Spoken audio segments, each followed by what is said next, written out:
Good morning, grade 9 students. In yesterday's class, I have given the detailed summary and all. Okay, now today we can go through title justification of the lesson, The Fun They Had. The title quite suits the story, The fun they had, the two characters, Tommy and Margie, one is 11 and 13. What they have done, they found an old book and learned how the schools were different in the past from their time and how much fun the children studying in those schools had. It also gives us a glimpse of future education even. So we can easily say that the title, The Fun They Had, has justified. Now when we come to the characters, Margie character, she is an 11-year-old girl who represents future students in the 22nd century. She is the typical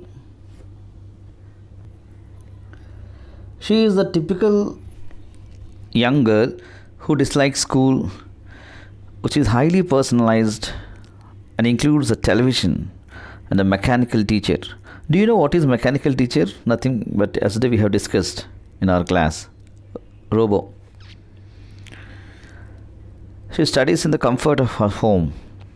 Her homework is checked by her mechanized teacher, a computer, or a robo you can say, and she also gets lessons from it. Margie does not like her school because she's confined to a room and has a study alone at a fixed time every day. Margie is a curious girl when she finds a real book in Tommy's hands. She's eager to know about its contents. In fact, she wants to read the book herself. However, she's surprised that the book describes a school of the yesteryears. Yesteryears means old years. Okay, which had real men as teachers, and classes were conducted in a special building, in which we are having the classes in schools in the same manner. Understood? She is fascinated to learn that in those times the students of the same level studied together, it seems. She concludes that the old system was much, much better as the students had so much fun, in which you have in Vidyanjali, when they studied together and could help each other. Or one more thing I can add, where you can fight each other also. It is through Margie that the author has projected as contrast between the schools of today and the schools of the future. That's all about Margie. Now the second character is Tommy, who is a 13 years young boy, and he also plays an important role in the story, as he is the one who finds a book about the schools from yesteryears. The entire action of the story begins after that. He represents the students of the future era, which education will be absolutely mechanized and automated. Tommy was a very curious boy. As soon as he discovers a real book means an old book where he saw, he starts reading it. Okay? Whenever we find a book, only some of the students will be reading that. Remember, they'll keep aside. If mobile is there, if a new mobile, totally what will be doing it, we'll be keep on searching the features, how they work and all. But here Tommy is not searching the mobile, but he was searching the old book what he found. And then, however, he does not like the idea of printed books, which according to him are waste once they have been read. Compared to Margie, he is not as sensitive to the contents of the book. He has an air of superiority. He snubs Margie when she expresses her ignorance about old schools. But he does believe in sharing. And when Margie's mother calls her to attend the school, he assures her that they can finish the book later. Tommy has been used by the author to contrast the school education of the 12th century with that of the 22nd century. This is all about the two characters of the lesson, the fun they had. Now please turn on your textbooks and come to page number 5. Once again I repeat, please take your textbooks and come to page number 5. Right? When you look at the picture here, the fun they had, which was written by Isaac Asimov. Already before you read, some sentences are there. The story we shall read in set in the future, when books and schools, as we now know them, will perhaps not exist. How will children study then? Here some diagram is given there. Below maybe give you some ideas. Learning through computers, virtual classroom. Virtual classroom. What's the meaning of it? Virtual classroom. Virtual means not real. It seems to be in a reality, but not actually real. That is called virtual. So virtual classroom, robotic teacher, moving e-text. E-text in the sense electronic text. Okay, now let's move on to the paragraph. Margie even wrote about it that night in her diary. On the page headed 17th May 2157, she wrote, "Today Tommy found a real book." She wrote it in her diary. It was a very old book. Margie's grandfather once said that when he was a little boy, his grandfather, now come to page number 6, told him that there was a time when all stores were printed on paper. What the grandfather said, it seems, there was a time, in his time. That means, what is the time there? In his yesteryears. Yesteryears in the sense, old days, at his time, at his grandfather's time, when all stories were printed on paper. We know now, the present generation where we are, we know all these such things. See, as soon as you get the new textbooks, new books you purchase now, some of them they cover, some of them they'll be giving for binding. So we are running with the books, right? They turn their pages, which were yellow and crinkling. How are the pages, it seems? Yellow and crinkling. Yes, they have sent you a pic in such manner, with many folds or lines like that, crinkly in the sense. That's the meaning here. And it was awfully funny to read words that stood still instead of moving the way they were supposed to on a screen, you know. And then when they turned back to the page before, it had the same words on it that it had when they read it this first time. What's the meaning here? Is it a printing mistake? You're thinking that had when they read it was the first time? Here, what is this? Here, the word had. Naturally, have, all these words are auxiliaries. Here, the auxiliary have helps in the formation of the present perfect continuous tense. Understood? Have can also be used as a main verb, children. In this case, it is followed by an object. So, have is used as an auxiliary and also as a main verb. For example, as a main verb, have is used to talk about our possessions, relations, experiences, etc. See, I have a sister. She has a car. He has a nice job. I have breakfast at 8:30. I have a shower before I go to bed. So when have is used as an ordinary verb, it has a past and past participle forms. Okay. And the present perfect form of have is have had.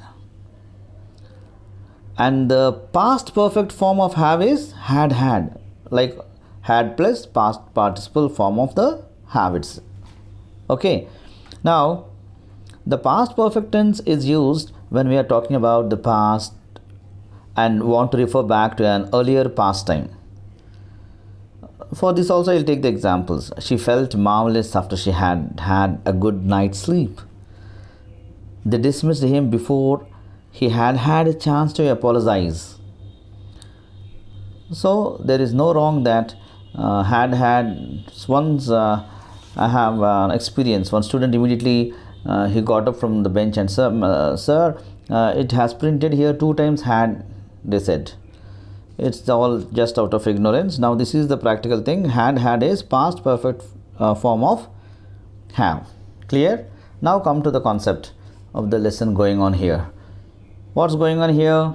They turn back the page before it seems, and the same words on it that it had when they read it the first time it seems. Here, Margie's grandfather's grandfather time. Understood? In such a manner it's going on.